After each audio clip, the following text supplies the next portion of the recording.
Right, so my legend brother has told me that I need to do this. I'm not particularly happy being on camera, but what he said makes sense. So I thought I'll take the opportunity while I've injured myself by just trying to fight the brambles for too long, just to give a little bit of context to what I'm doing here. I think a lot of what I've been showing on the videos so far isn't really, well, I haven't quite got to the stage of what I really want to do here, which is setting up a Syntropic fruit farm. A lot of what you've been seeing is the nursery, which is just getting the plants into the ground so I can propagate them over the next year to move them up to the top field. And there should be some steps towards that in the coming kind of weeks, month. My digger turns up, my mate's digger, in a week. So I can start digging the trench to get the fencing up there, because we have deers and rabbits and badgers and foxes. So I need to make a safe area for that to work. But the flower side of what I want set up isn't actually the Syntropic side of things. I'm trying to get them to work together. I don't know if they'll ever complement each other completely, but hopefully they can sort of at least coexist alongside each other. The orchard area we've been doing, that is for us. We're going to get a polytunnel, which we've just ordered, and we've got the fruit trees, and really long term we want to build a large passive solar greenhouse down here.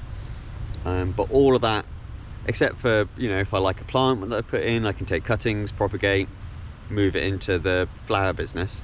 In general, the orchard is an area that's for us. So what I just want to talk about a little bit is setting up my Syntropic system, and I'll try not go on for too long. So it's quite hard to describe a Syntropic system. The essentials of it are, it needs to be a self-sustaining system. So everything that it needs is grown on location. At the moment, as you've seen in my videos, all I'm doing is shifting about compost, wood chips. It is incredibly physical, and it's just not sustainable over long time periods. It's really good for getting things going quickly, and because I've got savings at the moment, I can afford to buy the compost, and the wood chips are getting dropped off. It's fine, it works. It's a really valid way to set something up if you're that way inclined, and probably younger than me. But if I'm going to set up a larger scale farm, it's not going to work. So it needs to be self-sustaining. And what I mean by that is, if I'm planting, let's say, a plum tree, that plum tree needs to have all the support species around it to help it grow, because there's going to be no inputs. So I'm not going to be feeding it with external fertilizers, so then I need to be growing the food that it needs on site. And I'm going to talk about this in later videos, about the importance of having roots in the ground, how the exudates that are released by the plants stimulate the microbial life in the soil to help mine the resources needed for those trees. But in general, the support species will be feeding the crop species, the target species, and providing mulch to cover the ground. And that's an essential part. Is a Syntropic system should be able to provide all the mulch that is required to cover the ground, like you'd find in a woodland, by itself. The third element is succession.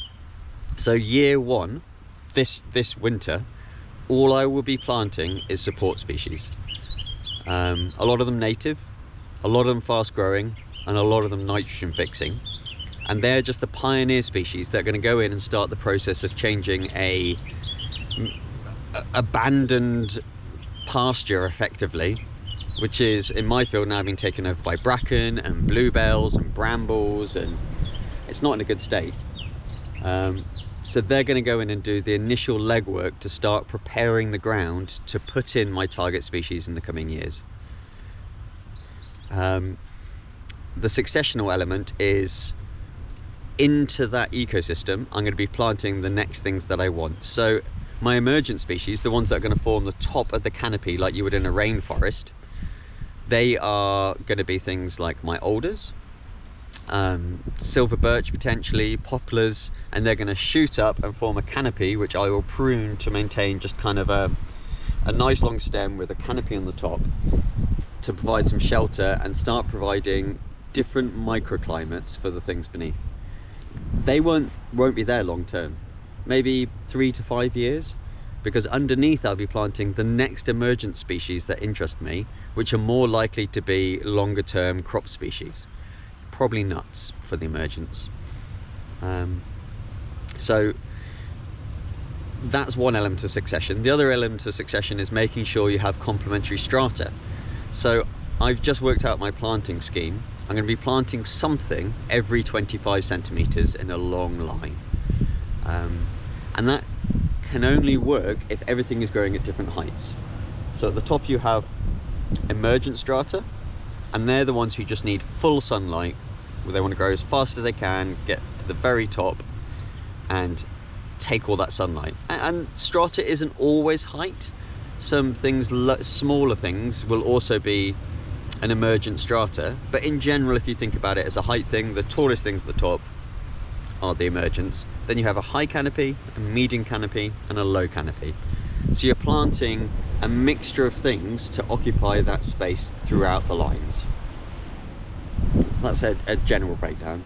And then the fourth element of a syntropic system is heavy management, and that is in the way of pruning. We are the keystone species in this system, and by clever planning at the start and then allowing nature to kind of take its course, and the things that work will survive. That's why you use a lot of seeds in these systems, because seeds are almost self-selecting. If they don't come up, they don't come up. If they do, they're probably in the place they want to be. But once they come up, they need to be managed by us, so they don't, the things you don't want to dominate, the support species, which is not the best term, but I'm going to keep with it, you want to be pruning them back at appropriate times to let more light into those systems, to create the chop and drop, which is the mulch that's going to go on the soil, and to input these growth impulses into your system, which will benefit everything else around them. So that's the long-term goal. And I will start doing more videos from now on, because I've got the nursery going, the orchard's, I say nearing completion, it's nearing a point where I can walk away from it and just manage it for a while. I'm going to start going out to the field and start talking in more detail about how I'm going to set this up. I have a meeting with a farmer this week to get some advice, and I'm hoping he's going to be the one to cut my grass, which I will use to get the system going, but I'll go into that in more detail when I start going out to the field. So yeah, I hope that gives a little bit more context to what's going on here. Hope that's interesting.